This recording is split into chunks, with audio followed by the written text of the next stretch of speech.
Nós, pelo menos do ponto de vista explícito, desde o Estado, não fazemos esse tipo de caracterização.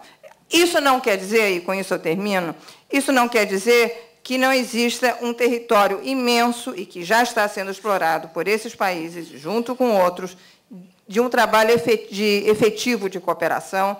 E, nesse caso, o que diferencia esse segmento do Grande Sul, por eufemismo ou não, eu não consigo pensar outra maneira de identificar esse grupo, é o fato de que a troca que se estabelece entre esses países é uma troca vantajosa do ponto de vista dos projetos de desenvolvimento dos próprios países. Ou seja, tudo que se coopera toda a cooperação entre a China e o Brasil é uma cooperação benéfica para o desenvolvimento científico do Brasil, e vice-versa. E isso, digamos, leva a que você tenha, se some um elemento altruísta, que está na cooperação, naturalmente, mas há um elemento de enorme interesse.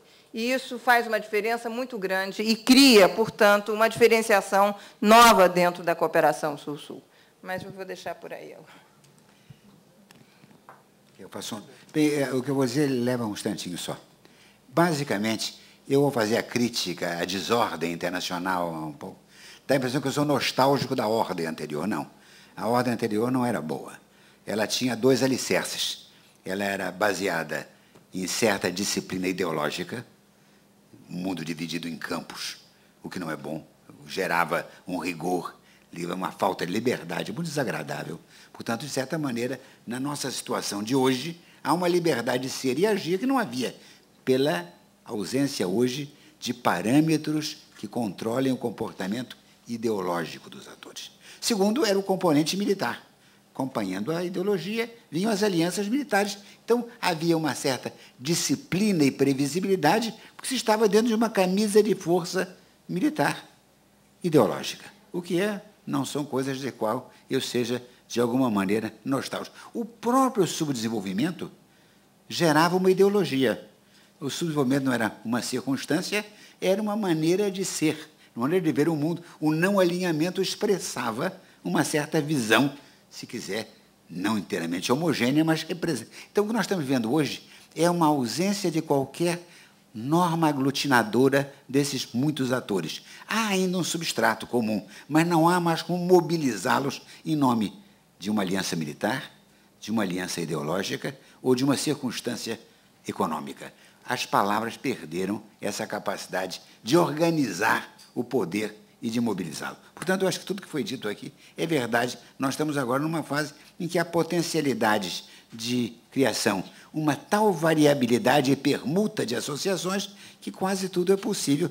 E, como disse Mônica, com muita felicidade, foi-se encontrar nos acrônimos, nas letras, de BRICS a PIGS, a ideia de que o que você está descrevendo é uma coisa que configura uma determinada especificidade. Porque eu creio que nós estamos numa situação de desordem, mas essa desordem gera mais liberdade de ação do que antes, quando havia parâmetros muito mais rigorosos, mas muito mais limitadores da autonomia de ação.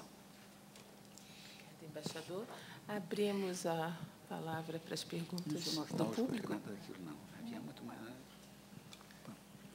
Boa tarde, meu nome é Pedro Paulo Barcelos, eu estudo no IBMEC, Relações Internacionais. A minha pergunta é direcionada ao embaixador Zambuja, mas talvez com um comentário da Mônica, talvez ela seja melhor complementada. Se eu não me engano, Mônica, em determinado momento você falou que as alianças não se dão tanto mais entre blocos. Às vezes os países acabam agindo mais individualmente. Em seguida, o embaixador Zambuja comentou acerca da incerteza, das decisões de aliança muito variáveis que acontecem no ambiente internacional. Tendo isso em mente, eu vou fazer uma pergunta sobre a atuação da diplomacia brasileira, que a gente tem observado os esforços de integração regional na América Latina. Em que sentido se torna indispensável o Mercosul? Porque é uma questão de mercado. Os mercados latino-americanos não me parecem com um potencial tão incomensurável. O próprio Brasil tem um mercado grande onde se pode desenvolver muito no Nordeste, por exemplo. Ou então, como os votos são variáveis nas organizações internacionais, por que se aliar aos países latino-americanos, já que eles não necessariamente vão votar a favor do Brasil? Ou será que o Mercosul é explicado como uma reação do Brasil? A tendência de regionalização seria uma tentativa de obter peso geopolítico? Obrigado. Primeiro, Mônica.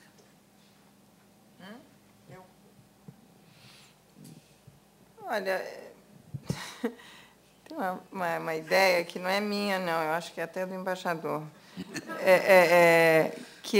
Enfim, é muito mais fácil criar do que fazer desaparecer instituições internacionais, agrupações. Uma vez que você criou, você está ferrado, porque, de fato, o custo político é muito mais alto quando você quer, por mais moribundo que esteja, digamos, um organismo, uma instituição.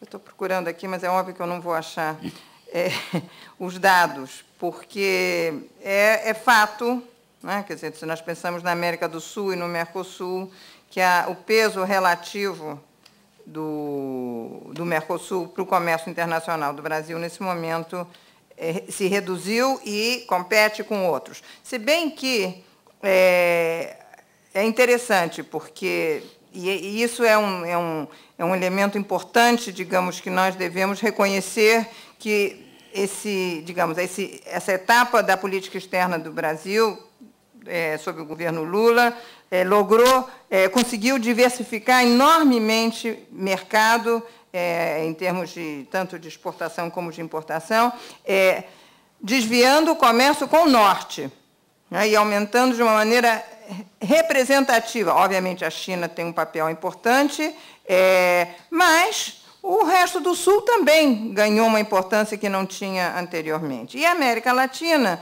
ela não cresce, achei. Ela não cresce, mas ela também... Bem, ela diminuiu, é verdade. Ela reduz, mas não de uma maneira tão dramática. Mas há uma distribuição diferente e, de qualquer maneira, ser 22% exportações e 14% importação é um peso importante, não é o mesmo que já houve, mas é um peso importante numa estratégia mais distribuída, porque também isso é importante. Nós, há 15, e Lia sabe muito mais disso do que eu, e Renato também, mas há 15 e 20 anos atrás, a nossa preocupação em matéria de mercado era desviar dos Estados Unidos e distribuir entre Europa e América Latina.